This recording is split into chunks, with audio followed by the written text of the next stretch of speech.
Saludos a todos. Este es el primer video de la serie de PLC. Vamos a comenzar con el tema de diagramas de escalera. De la manera que vamos a estar viendo los controladores programables, es que vamos a ir un poco sobre la historia. Vamos a estar utilizando el tema de neumática, que fue lo que ya aprendimos en el tema pasado. Y vamos a comenzar mirando cómo los diagramas de escaleras y los esquemáticos se usaban con relés y cómo se pueden usar con sistemas neumáticos. Para comenzar,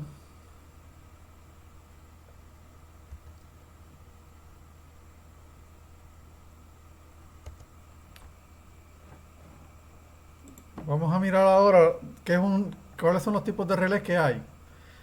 La mayoría de los relés que se usan con PLCs son electromagnéticos porque son los que más corriente aguantan, pero también hay un tipo REED, es un tipo de relé que cambia su estado de acuerdo a la temperatura, pasa una corriente y, y entonces abre el contacto cuando se calienta.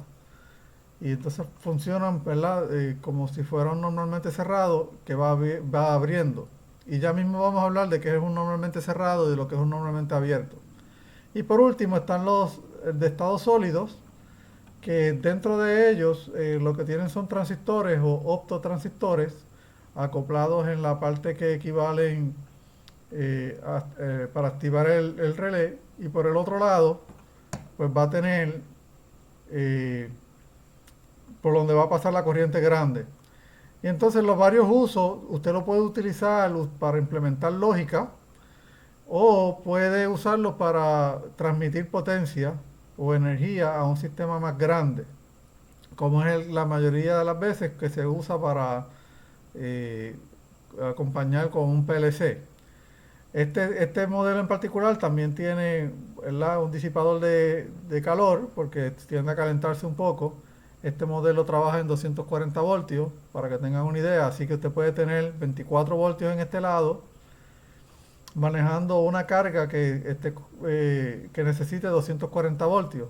Así que usted puede tener un lado que es bastante seguro, 24 voltios muy rara la vez va a matar a alguien, pero 240 voltios pues le puede hacer daño a una persona. Así que es una manera de que usted controle a bajo voltaje una carga de voltaje alto. ¿En qué consiste un relé?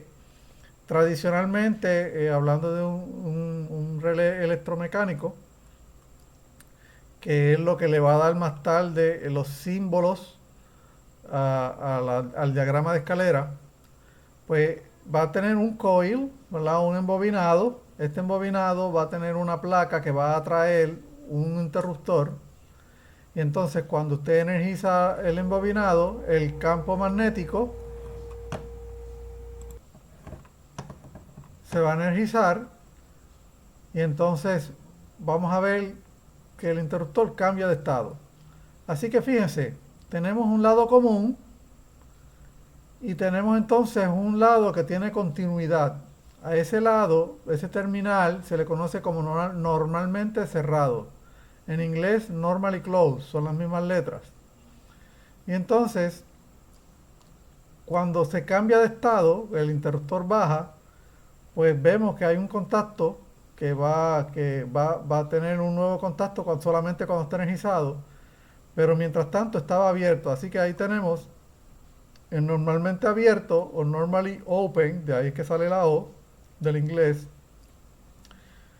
que solamente va a dejar pasar corriente si solo si, va a conectar con el común si solo si el coil o el embobinado está encendido. Este relé se le conoce por las siglas en inglés Single Pole Double Through. Es un solo polo y se refiere al común, solamente tiene un común, un solo polo, y tiene dos rutas, ¿verdad? Para la normalmente cerrada y la normalmente abierta. Y de ahí sale el nombre que acaban de ver en pantalla.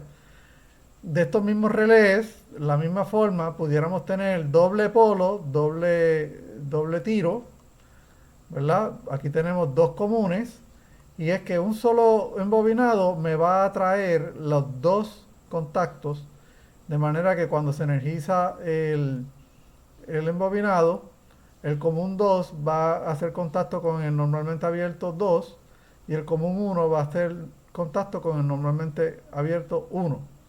Cuando no está energizado el embobinado, pues se mantiene haciendo contacto con el normalmente cerrado como es el caso. Y entonces, siendo estas las partes tradicionales de un relé, cuando en la historia los diagramas de escalera se empezaron a poner más complejos y se movieron entonces a hacer unos esquemáticos eléctricos más reducidos. Y entonces, cuando eso sucedió, el estándar le puso un círculo con dos rayas de esta manera a la parte del embobinado. Y la parte del contacto de normalmente abierto le puso dos líneas paralelas, ¿ok? Y al que es de normalmente cerrado le puso las mismas dos líneas paralelas, pero con una línea a través de ellos.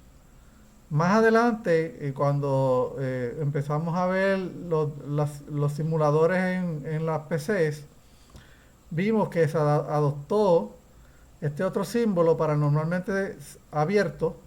El normalmente abierto tiene las dos líneas y una línea en el medio que toca las dos líneas. Fíjense que no atraviesa. Eso lo que significa es que va a ser un normalmente abierto, un contacto normalmente abierto, pero el embobinado está energizado. ¿Ok?